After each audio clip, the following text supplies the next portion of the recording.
Hi everyone, this is Professor Hacker and we are in week 3 for UNIV 100. So I just wanted to kind of start off our video for this week talking a little bit about last week. So last week was your first academic dialogue post. So remember in week 1 we did kind of an introduction to each other. We kind of practiced and prepared for the academic dialogue by doing the week 1 introductions. And then it kind of ups it up a little bit by asking you to now include references to the things that you read or the videos that you watched last week. You should be citing your work accurately for MLA. You did have some reading material last week that referenced that, so keep in mind that that is something that I'll be looking for as I grade the dialogue posts. I do think for the most part that everyone did pretty well.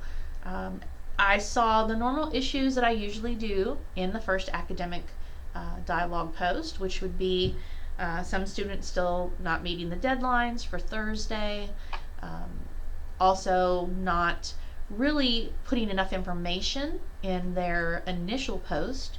Remember, in your initial post, you should be referencing the materials that you were assigned to read. Don't want to be bringing any outside materials. We don't need dictionary definitions. We don't need references to material that you may have looked up on the topic. It may seem like that is something that is helpful to your post or something that improves the quality of your post. But what we're really looking for on the dialogue post is for you to focus intently and solely on really the reading material or the video that you chose. So last week we had the video with Angela Duckworth on grit, and then you also had the blueprint for success. So you had two choices to kind of choose to write about. Keep in mind that all semester you're going to be giving two options on the dialogue post. You only have to do one. Again, it's not getting you extra points or anything by doing both. Normally what I actually see is that when students try to answer both questions, they end up giving, it ends up impacting the quality of their post because they write a little bit less about each one in order to cover both. So do focus on just one option for the questions. Make sure you're answering the questions very thoroughly and that you are citing the source. So you shouldn't just be talking about grit, you should be mentioning something specific that Duckworth talked about. Whether you do a word-for-word citation or what we would call an exact quote, or whether you paraphrase something that was said, that still needs to be cited as well.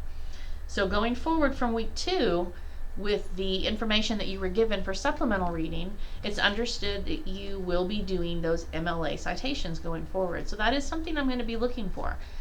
In week 2, when I grade that, I usually am, pretty gentle because I know for some of you it might be the first time you've ever even cited an MLA. So obviously you're still learning this process. I'm also going to be looking for how well you covered the content. Did you stay on topic with answering your questions? Or did you give something that was maybe too broad or watered down of a response? Also looking for, as always, of course this is an English class, we're looking for how well you're writing, looking at grammar, looking at punctuation. Sometimes students think that dialogue posts are a little more casual, so I see kind of more of a careless or casual approach to the grammar punctuation mechanics. So make sure you're on top of those things. I'm going to give you a really thorough feedback on your grading rubric for this week's dialogue post. And I'll be grading most of those probably tonight. So be looking for the grade to pop up, but make sure that you click on the grading rubric to pull it up and any kind of feedback that I've given you. It's very, very important that you read that feedback, you understand it, and you respond to it for this week's post. So if you've already posted for week 3, that's great. I love that some of you are working a little early or a little ahead of schedule, but do keep in mind that that feedback that you're going to get, I do need to see that incorporated very quickly into your posts. So if you feel that you get your feedback and maybe you posted early and you're like, oh, I want to kind of go in there and redo it, you can come back in and add to it, edit or delete it. I'm pretty sure you have the option to both edit and delete your initial post. But if you have that come up and that's an issue, just reach out to me and I can help you navigate that as well.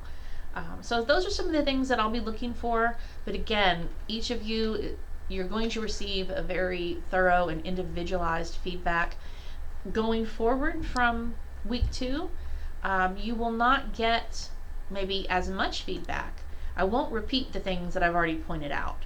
So for example, if I point out that you're not citing properly, I'm not going to keep repeating that week after week. I'll just take the points out of the section, and you can always ask if you're not sure why you've lost points. Also, one thing I want to say about that, a lot of times students expect that if they've met the deadline and they've done the minimum number of posts, they're automatically going to get an A or get a 100 on the dialogue. And it's very, very rare that someone gets a 100 on the dialogue, simply because very rarely do students really meet what I would call the exemplary mark. But one of the best ways to do that, to get an A or to get a 100 or even above a 100, as I've mentioned before, is doing above and beyond the minimum. So doing more than the minimum number of response posts. I saw a lot of students engaging this past week, and I watched the threads in Blackboard just like layer after layer after layer, and I was like, this is awesome, because that's what you want. You want that going back and forth discussion, and that's when you really start to have more of a meaningful conversation with the group of people that you're chatting with, or if it's just one person or two people going back and forth. So that's wonderful to see from me. All else I have to say about dialogue, again, is work on building those skills and improving from week to week based on my feedback, and always let me know if you have a question about it. All right, so the next thing about this week, I would refer to this week as kind of an easy week, because you really just have your reading materials, your weekly quiz, and the dialogue post. But basically every other week in this class, you're going to have a major assignment. So looking ahead to week 4, which is next week, you have 2 major assignments. You have a outline and a 5-paragraph essay. And those 2 go together.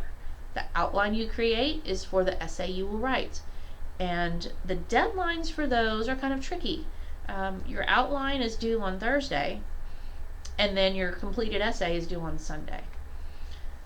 I will be very honest with you and tell you I don't like that. I don't think there's enough time there. Many students need much more time. If you submit your outline on Thursday, for example, I'm not going to get it back to you until Friday or possibly Saturday. So you see how your window really diminishes there. You want to try to get that outline in as soon as possible, so that I can get that graded and back to you with the feedback you need that you will use for the actual essay. So if you can work on kind of setting your sights to next week and planning to get that outline in early, that's definitely a strategy that I think is going to benefit you. There's not a lot I can do about that outline. That's something, or the deadline for the outline and the essay being so close together, that's something that the college actually decides, not me as an instructor. But I can give you a little bit of a warning ahead of time so that you don't end up with the snowball effect of turning one in so late that you get a very small window of time to actually do your revision. And revision is so important in the writing process. So take advantage of this week not being a really heavy week with work. And I know that works well with this being Easter as well. But if you can, work ahead in the very, very bare minimum, read ahead and see what that essay is about and the outline, and start thinking it through in your head. So even that will give you a jump start to next week. I know that a lot of you are going to have busy weekends. I myself, I'm going to be traveling to Texas, leaving Friday morning. So I'm not going to have much computer time Friday, and I'm not going to have much computer time the following Tuesday. I'm going to be spending a lot of time on the road. So keep that in mind and text me if you need me. There may be some little pockets when I'm going through the mountains where you might not get a hold of me, but that might be the quickest way to reach me, honestly, all weekend. And I am perfectly fine with you texting me over a holiday weekend, by the way.